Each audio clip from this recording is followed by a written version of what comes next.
새해가 밝았습니다. 금년은 어떤 큰 주제로 우리 신앙 공동체, 우리 모든 성도님들이 함께 달려갈까, 이런 고민 가운데 금년도 가장 큰 주제라 하면은 평화입니다. 평화. 지난 한 8년 정도 우리는 하나님 나라에 대해서 함께 말씀을 매주마다 나누었어요.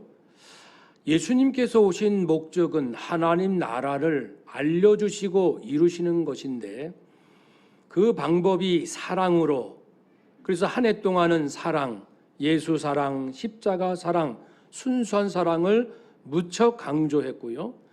그 다음에는 지혜, 하늘의 지혜, 존재하는 모든 것의 본질, 그 정체가 뭘까 깨달을 수 있는 그리스도의 지혜에 대해서 집중적으로 말씀을 나누었고요. 그 다음에는 능력, 하늘의 능력, 특별히 예수 피, 예수 생명, 보혈의 능력이 무엇인지에 대하여 저의 개인적인 경험과 우리 성도님들이 경험하신 예수 피의 능력 한 20가지 정도 간증이 우리 안에 있었어요. 그것을 나누었고요. 그러면 이렇게 사랑과 하늘의 사랑과 지혜와 능력으로 뭘 하지? 우리 삶의 중요한 10가지, 즉 영, 혼, 육, 그리고 일을 해야죠. 사람과 물질, 시간과 재능, 지식과 습관, 이 삶의 영역을 하나님의 거룩한 사랑, 지혜, 능력으로 살아보자. 2년 동안 자세히 나름대로 살펴보았고요. 그 다음에는 이제 구원을 다룰 차례인데, 뜻밖의 코로나가 터져서 지난 2년간은 영생 얻는 구원보다는 절망과 고통 가운데 살아가는 이 코로나 현실이라는 이 아픔 속에서 어떻게 하면 아픔을 견디고 이기고 믿음을 지키고 나갈 수 있을지, 고난과 싸워 이길 수 있는 그 부분, 그러한 그 구원, 그런 면에서 2년간 말씀을 나눴습니다. 그리고 이제 금년도를 맞이하게 되는데, 하나님 나라는 창조, 구원, 평화, 그래서 금년에는 평화가 목표가 됩니다. 정말 평화롭게 살고 싶다. 구원받은 것도 감사하고 또 시련을 극복한 것도 감사하고, 그런데 부부가 맨날 싸우고 부모 자녀 한마음 되지 않고 형제 친척 간에 서로 으르렁거리고 등 돌리고 성도 간에 목사 간에 장로 권사, 이러한 우리들 안에 하나됨이 없다면, 자기 고난을 이기면 뭐가 그렇게 대단할까요? 뭔가 얻었다 한들 그렇게 행복할까요? 평화, 이 마지막은 평화를 이루어야 하지요. 그래서 금년도 지난 2년간 그 힘쓰고 애쓰고 분투하는 현실의 아픔과 맞서 싸우는 그러한 마음이었다면, 금년부터, 금년 또는 내년까지 1년 또는 2년간 하늘의 평화, 평안, 그리스도께서 주시는 진짜 평안은 무엇일까? 그것을 집중적으로 살피고 실천해야 하고, 그래서 1년 또는 2년 지나면 이제 누구 얘기 들어도 별로 스트레스 안 받고, 어떤 환경에서도 그렇게 감사하고, 이 사람 봐도 예쁘고 저 사람 장점이 보이고 내가 저 사람 도와주고 싶고, 이렇게 되면은 천국 아니겠습니까? 그 훈련을 이제 금년과 내년에 집중적으로 해봅시다. 사랑하는 여러분, 이 히브리서 내용 뒷부분에 보면요, 그런 내용이 나옵니다. 하나님께서는 우리에게 평화를 주기 원하시는데, 그것을 얻으려면 하나님의 거룩하심을 덧입어야 한다. 하나님의 거룩하심, 하나님의 거룩한 성품을 내가 덧입으면 내 인생이 평화로워진다. 그런데 그 하나님의 거룩한 성품을 덧입기 위해서는 예수 그리스도를 만나야 되는데, 이 예수님을 만나는 좋은 기회가 있어요. 그것이 바로 시련, 연단, 고난, 핍박, 징계 등등 우리가 원치 않는 그런 것들입니다. 뜻밖에도 그런 것을 통해서 예수님을 새롭게 만나고 그리스도 안에 담기신 예수님 하나님의 거룩한 성품에 충만하여지면은 이제 내 안이 세상이 줄 수 없고 빼앗아 갈 수 없는 하나님의 평안이 가득하여 이렇게 사는 거였구나. 예수 믿는 건 이런 거였구나.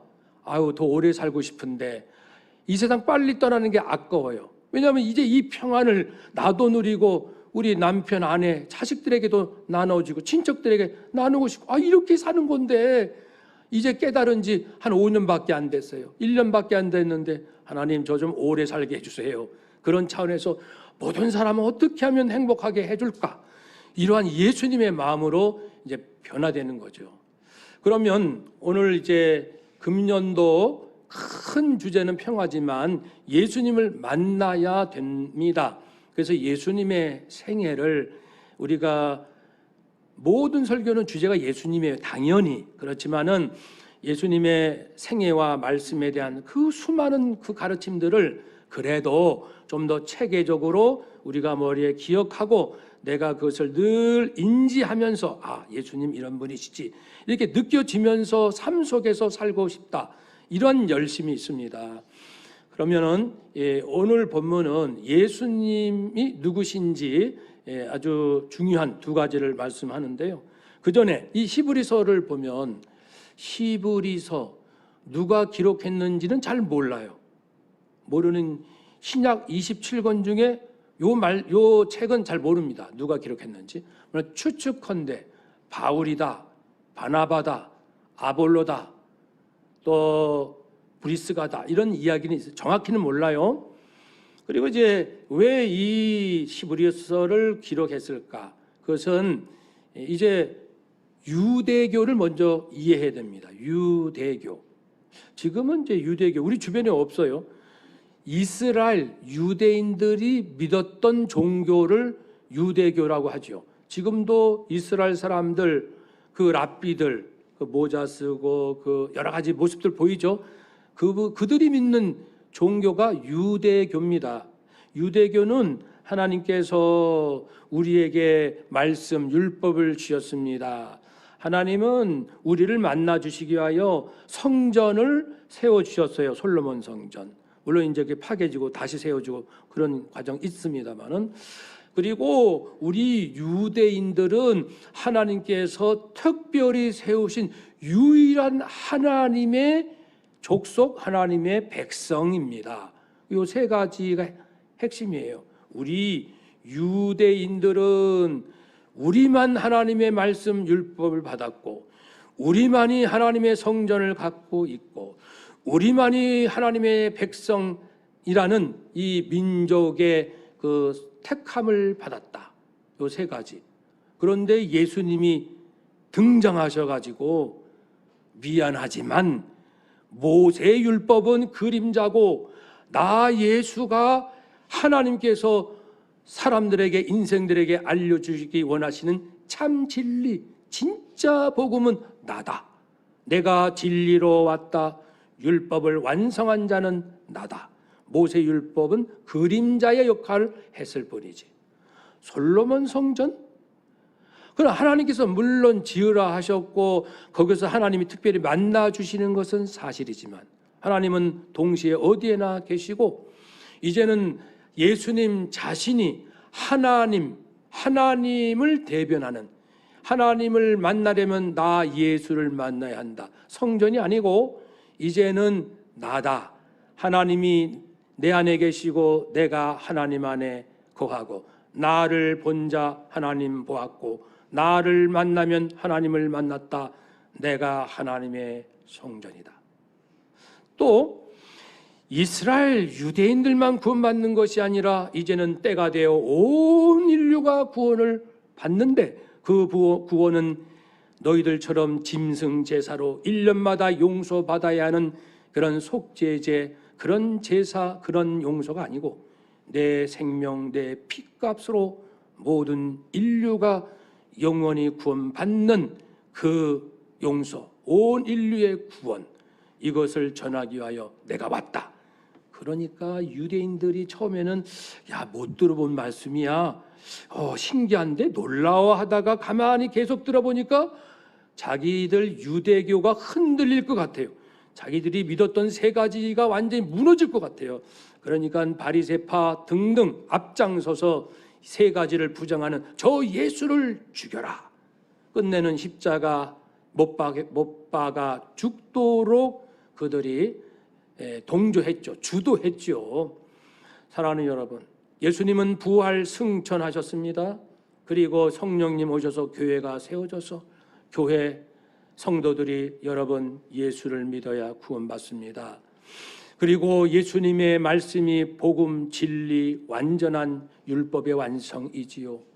예수님 만나면 하나님 만난 것입니다. 돌로 지은 성전은 더 이상 필요가 없습니다. 온 인류가 구원받습니다. 예수는 그리스도, 그리스도는 임마누엘. 지금도 우리 안에 하나님 계시고 우리 안에 예수님 계십니다. 부활하신 예수님은 지금 천국에 계십니다. 우리를 위하여 기도하고 계십니다. 성령님이 우리에게 믿음 주셔서 이 모든 비밀을 마지막 때에 완전한 구원 얻을 계시, 이 진리를 예수님을 통하여 성령을 통하여 우리에게 깨우쳐 주셨습니다. 말씀을 받으시고 성령 충만함을 입으세요 라고 이제 선교사님들이 복음을 전 세계로 전하게 된 거죠. 오늘 우리가 여기까지 믿게 되었습니다. 그런데 그 당시 유대교인들이 가만히 있을 리가 없죠. 기독교를 무너뜨리자, 예수를 무너뜨리자 해가지고 또 정치 권력 로마 제국과 결탁하여 이제 한 통속이 돼가지고 기독교를 핍박하기 시작합니다. 그러니까 기독교인들 안에도 믿음이 깊은 분도 있고 믿은 지 얼마 안 돼서 예수님이 누구실까?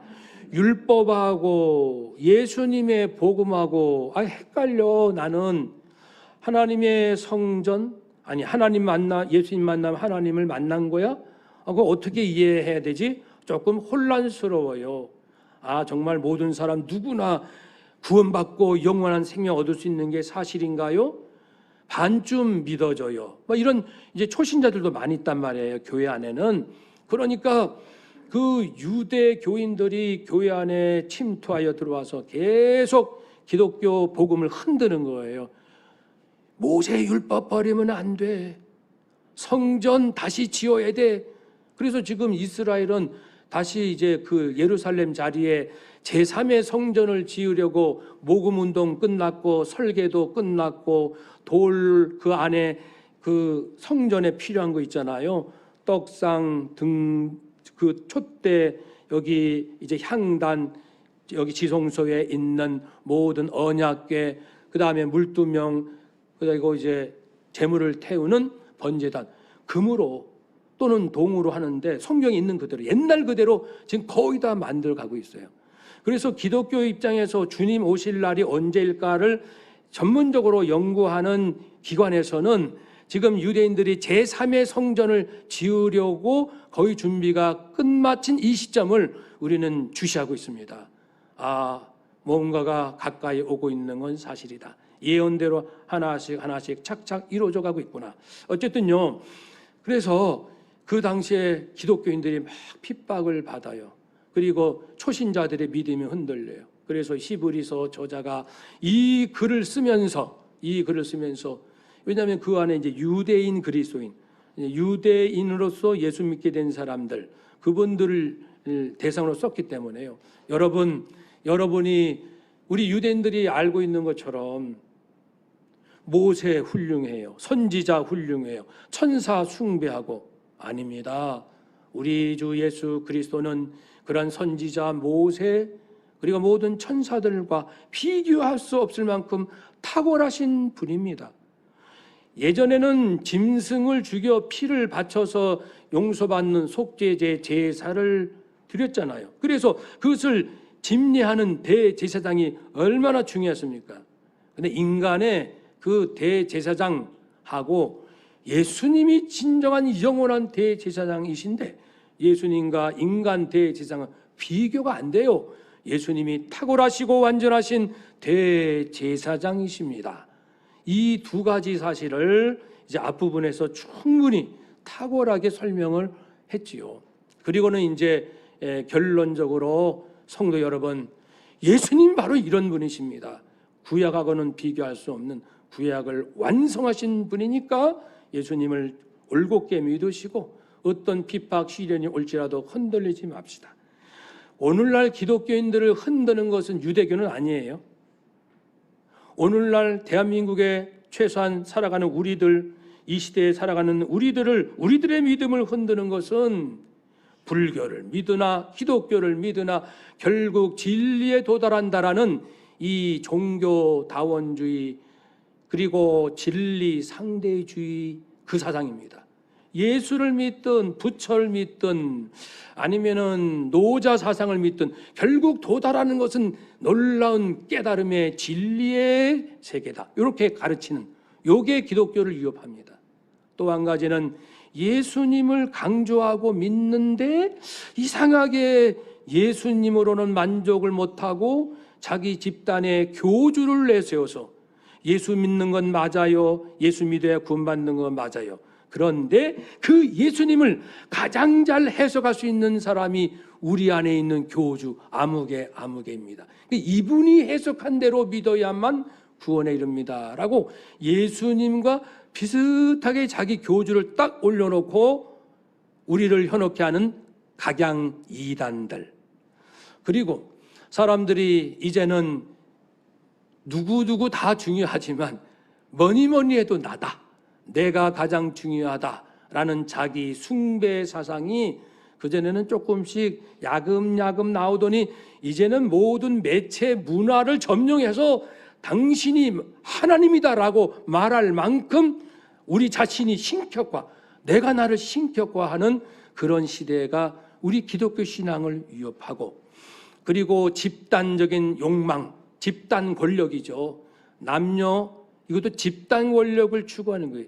아까 우리 장로님 기도하신 지역 갈등, 집단 권력이에요. 호남의 권력, 경상도 권력, 집단 권력, 야당의 권력, 여당의 권력, 세대 권력, 기성세대의 권력, 그리고 우리 자녀 세대의 권력, 즉 권력 싸움이 집단 권력 싸움을, 이것이 아무리 예수 믿어도 아무리 은혜 받았다 해도 돌아서면은 집단 권력 속에 쑥 빠져들어가지고 그 속에 현혹이 돼가지고 예수는 온데간데 없고 진리는 온데간데 없고 자기가 속한 집단에 따라가는, 이것이 기독교 신앙을 위협하고 있고, 또 한 가지는 물질이 최고다.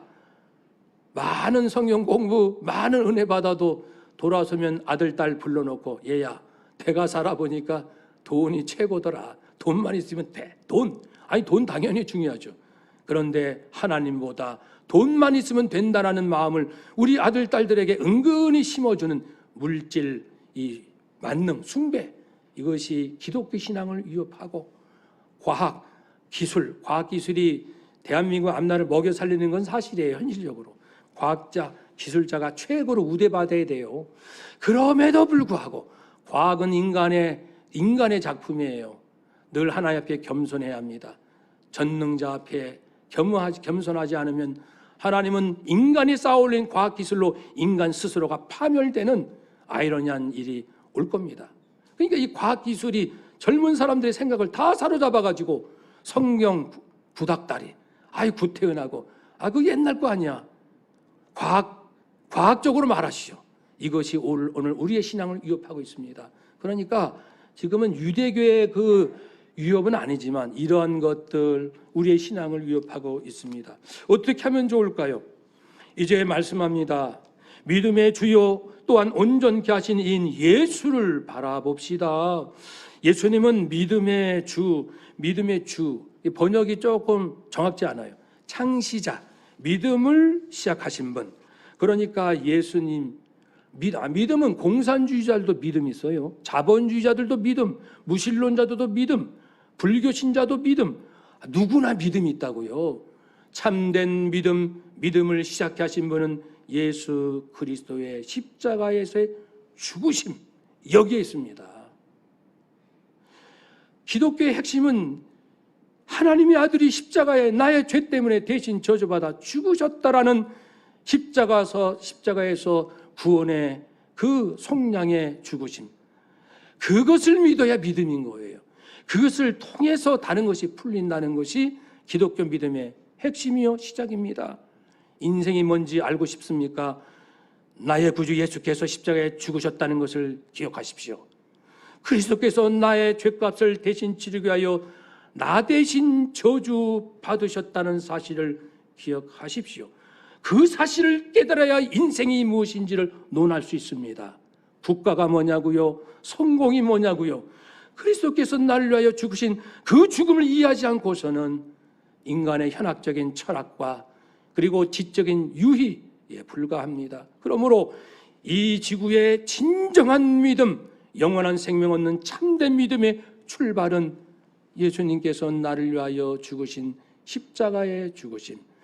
그래서 예수님은 우리가 믿는 믿음의 출발점이 되십니다.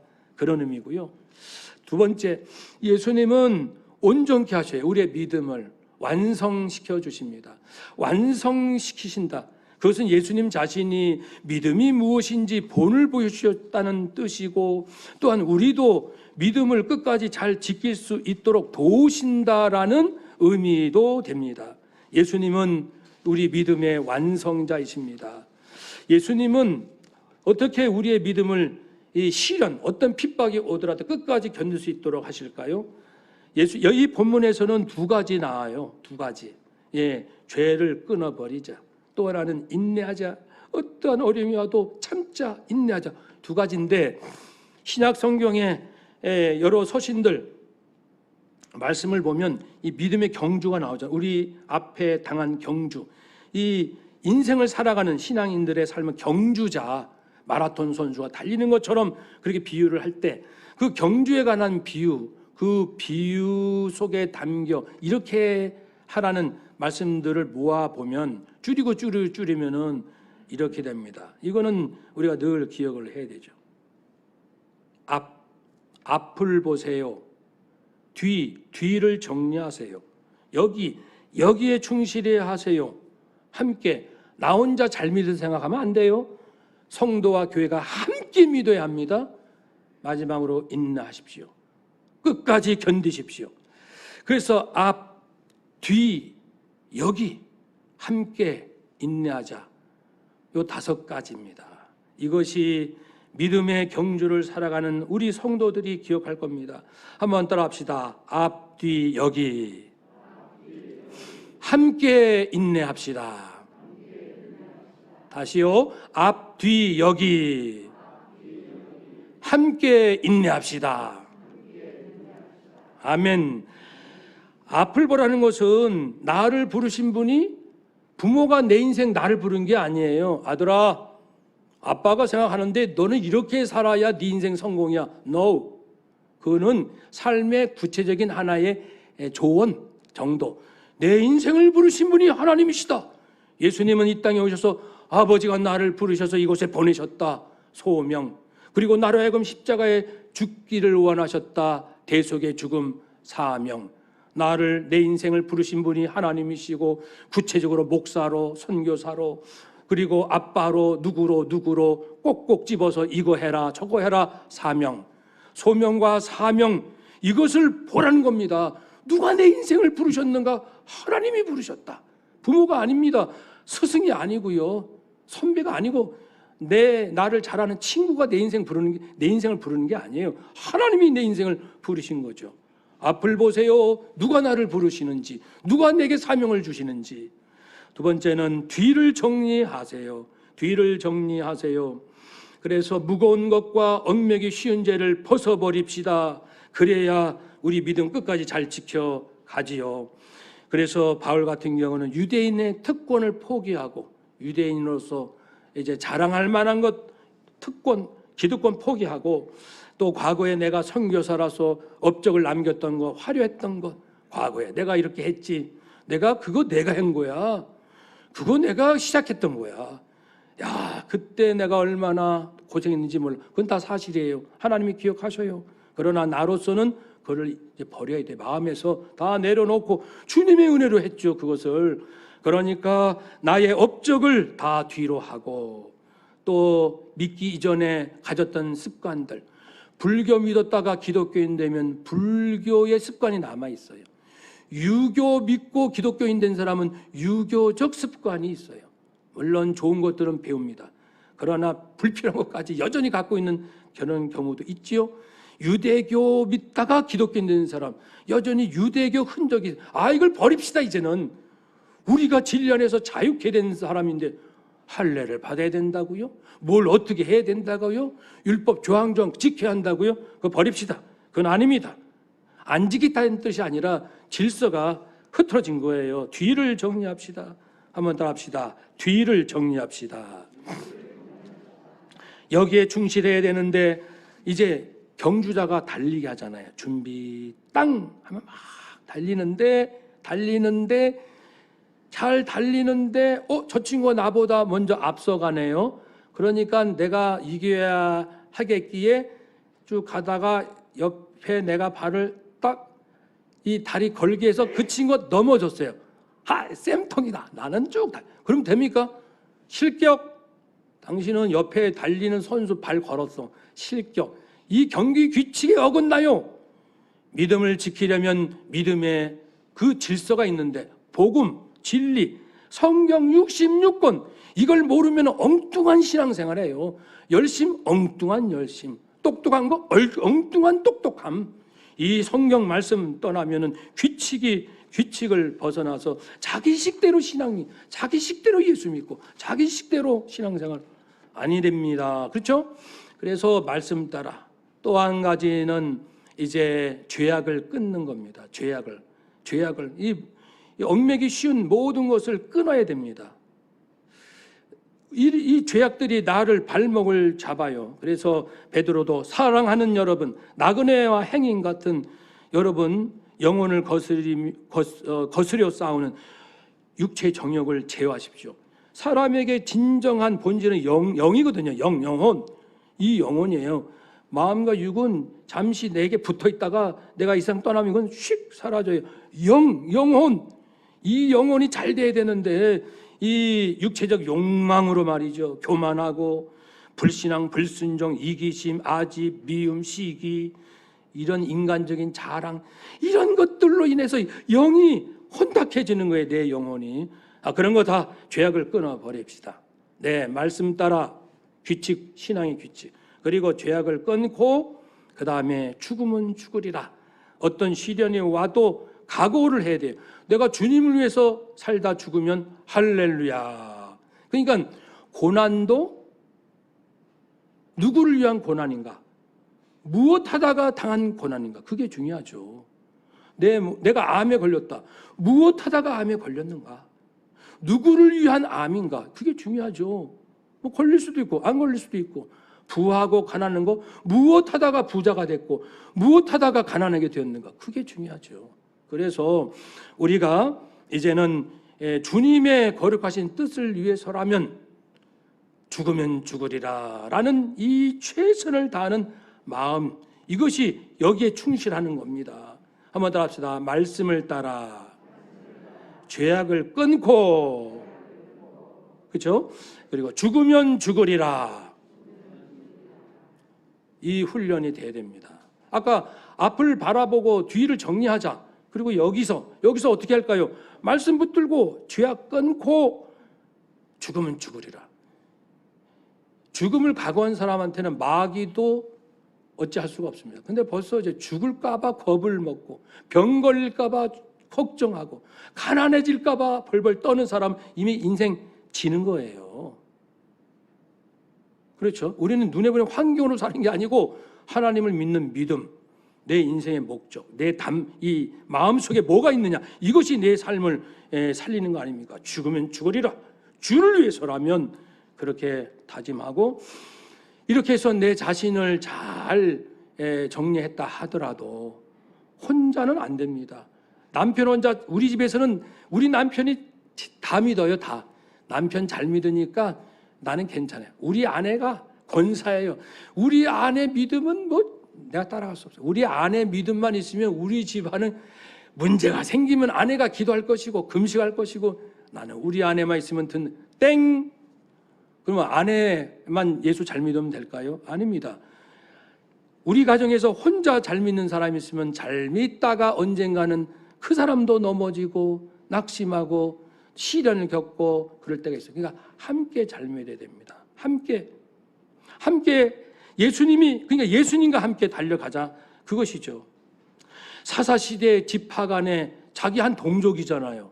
그런데 그래서 서로 치고받고 싸우고, 예를 들면은 이제 일본이 지금 쳐들어 내려오는데 경상도하고 전라도랑 이제 막 전쟁을 하는 거예요. 이제 내전이죠, 내전. 그러니까 도끼리 막 싸요. 지금 중국과 일본이 막 쳐들어 내려오는데 그런 꼴이거든요. 그랬어요, 이스라엘 사사시대.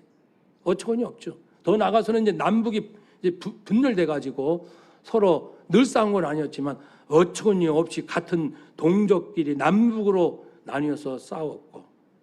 사랑하는 여러분, 함께 예수님은 제자 12명 세우시고 가룟 유다가 예수님 배반하면 마띠아 세워서 다시 채우시고, 바울 혼자 잘 하면 됩니까? 거기엔 바나바도 필요하고 디모데도 필요하고 누리아도 필요하고 여러 가지 다양한 사람, 물질이 많은 사람은 물질로, 집이 좀 큰 사람은 집을 열어놓고 우리 집에서 예배를 드립시다 했고, 의사는 또 의사대로 그 여러 가지, 누가가 의사였잖아요.